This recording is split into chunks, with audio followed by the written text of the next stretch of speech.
Hey guys, so I'm gonna make this a nice short video. Hopefully Unity doesn't crash on me. It's been doing that a lot lately, so it tends to happen whenever you have a large project that's been going on for a while. But anyway, without further ado, basically on the turrets, so we're gonna go over the turrets and spawning behavior and all that. So we've got just this basic stuff for the turrets. So on start, we're running on plant. I was going to change the turrets to plants, but it's basically on start logic that I've got in my logic block. And then on interval, we're running run available action, firing behavior, turret movement, targeting. And then on interact, we've got this stuff here. So we've got our interact. So we'll take a look at our logic block here. It's in traps.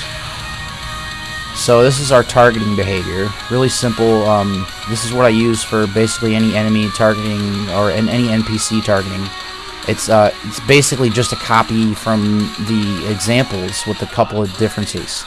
So we're sorting the turret target by distance, which is a global list that will insert the enemies in.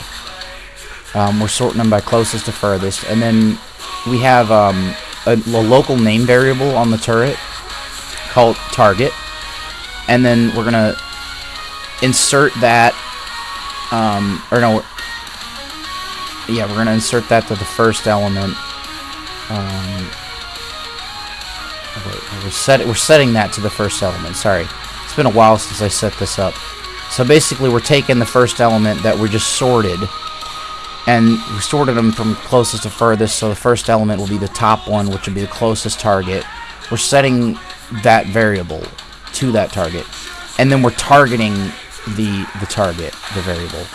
It's really important to have it this way, because then you can actually see what they have targeted, and if something's not working right, you can like go to the object in the scene and it'll show you exactly, like, it'll be in that variable. And that's a lot of cases I'm using local name variables because it really helps. So then we get the firing behavior. This is for our basic turret. We're checking a lot of conditions here. There's 7 conditions. We're checking, make sure that the list isn't empty. And then we have, this is primary combat target. This is from the hub. And then we've got checking and make sure it doesn't need to be repaired. We're checking if there's no obstacle between them, which is just Raycast 3D. And then, oh sorry, this is a little inappropriate. So then we're checking the distance between the turret and the target. And then I've also got a local name variable for how much power they require, and then we're gonna check that they have that much, and then make sure they're not dead, obviously. And then so we've got the power that we just checked. We're going to remove that same amount, and then we're going to pull the fire on the weapon, all that. That's pretty basic stuff. So I'm going to go ahead and go into the after we show you this. This is just, a lot of this is actually just similar to what the examples had for their turret. If it's not actually, I don't know if the examples had the movement behavior for when it's not targeting something, but for this I do have that. If it doesn't have a target, it'll just rotate on a random U or Y. So now the setup for the turret is really simple. If we come in here, please don't crash on me, Unity. Alright, so we've got a lot of this doesn't really matter. Like, I have a character component. It just makes it easier to pass in certain values. You don't really need that. I got the melee hit, the traits, and the EBS building system. But okay, here we go. Here's the local name variables. This is where our target would be passed into. So if you had to like go to it in the scene, it'll show the target here. It's very useful. And then, so basically, I've also got head and firing point. These are very important because if you're using the logic block, you can't reference to stuff on the object itself that's child objects. So what I did is I passed them into local variables, and then I referenced to self local variable and then the name. So the head is obviously, you know, it's the head. It's the head of the turret, that part that like moves around. In this case, it's literally its head. It's got eyes and stuff. So then the firing point is basically, if we come in here, it's just an empty game object that we placed right at the muzzle. So then, since we have it set that way, what we do when we equip the weapon, let's see, where do I equip that at? I think it's on start, which I called on plant. Yeah. So we're equipping the local name variable shooter weapon that's on the... So basically, guys, we only have to do this once. And then all we have to do is just pass in this state machine into every turret that we make that's the similar types of behavior. Now, there's some variations that I'll make. Like, for example, the ice turret, it doesn't change its movement style whenever it shoots. It just keeps turning around in circles. So that's even simpler than this one. But basically, that's kind of it for the turret. I mean, it's really simple. When I first made it, it was much more complicated, and it would really mess up. It was horrible. I didn't like it. It lagged the editor and everything. So, all right. So let us go to here, to my main scene here. Now the spawning. Let's see.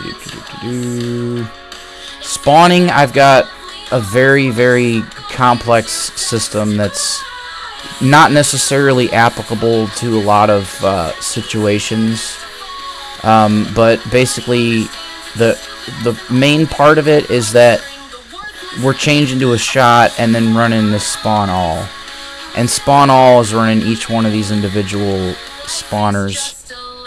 So for this, we have like a maximum enemy count, which making sure that it's less than 100, because I don't want to like break your computer. But so this right here, this instruction is a custom instruction I made. It's on the hub. It's instruction repeat action. So basically, we've got our repeat count, and then like how many times, and then we've got the interval of how often it happens.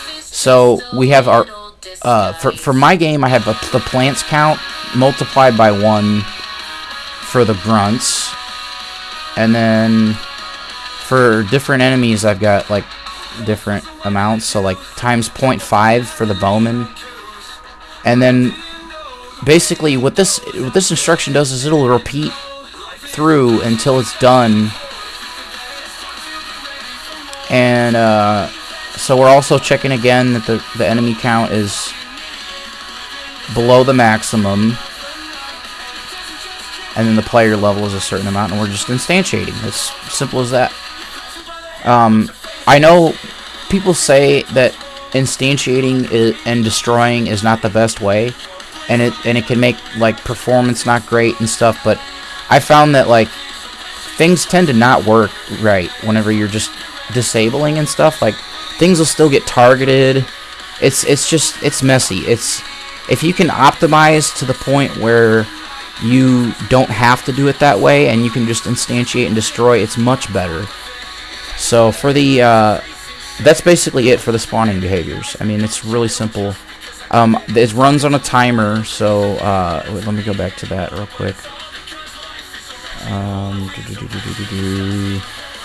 Let's see. So yes, I'm literally running it on interval, and I mean, like before, my game was really laggy, but I found a bunch of like different ways to optimize it, so I can still use intervals and stuff. Like I know it's not ideal to use intervals and instantiating and destroying and all that. It's pretty expensive, but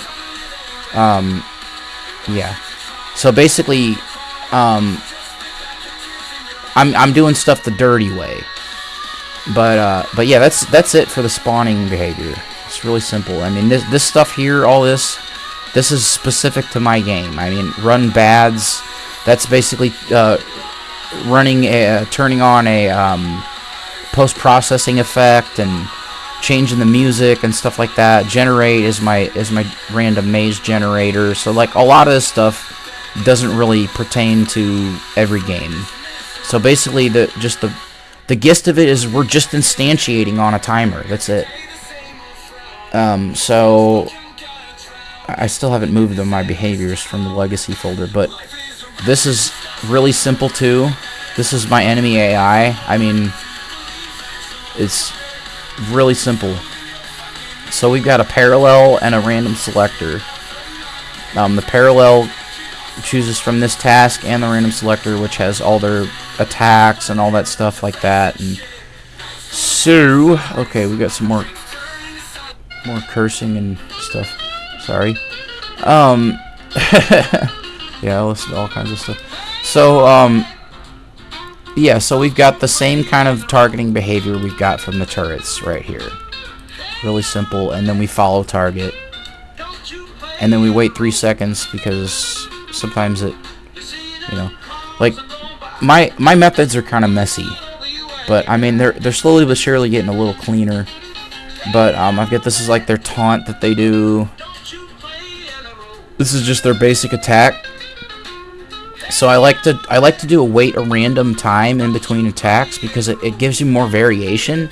So like at one point they may like just do 3 quick attacks real fast, or another point they might attack once, wait 2 seconds, attack again. So they're very unpredictable just by adding these wait random 0 to 2 seconds. It's really actually quite cool. And then so basically this is the same thing, except for this one, it's when they're targeting the player, because they have a hotspot that activates a indicator that they're attacking. Now if they're not attacking the player, we don't really need that, do we? So we're using this. So basically there's 4 blocks. So 1, 2, 3, and 4. And then this one's just our blocking. And then I have all their attacking and taunting behavior on a random selector, so really simple. I mean, there's really no need to complicate stuff like this. And then, let's see, I don't know, for the orc dog, it's fairly simple as well. What I do for their,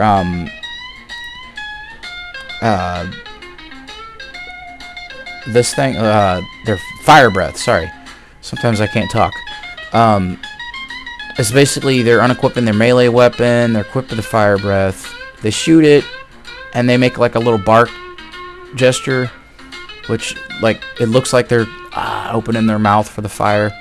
And then we're enabling and disabling the hotspot. But so then a lot of times what they'll do is they'll jump back before they shoot you with the fire. It's pretty simple stuff.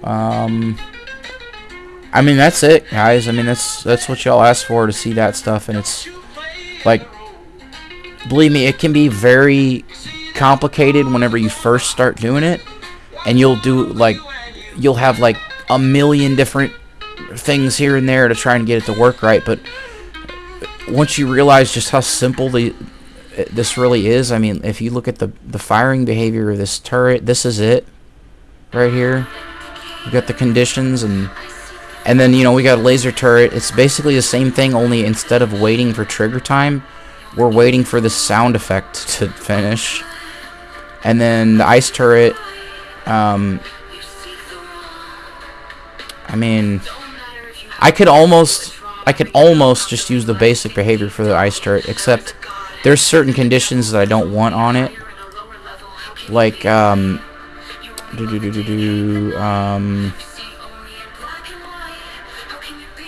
not really sure. But then I've got like a spinner, which is just a rotate instruction for the blades, and we set a bool on. It's really simple stuff.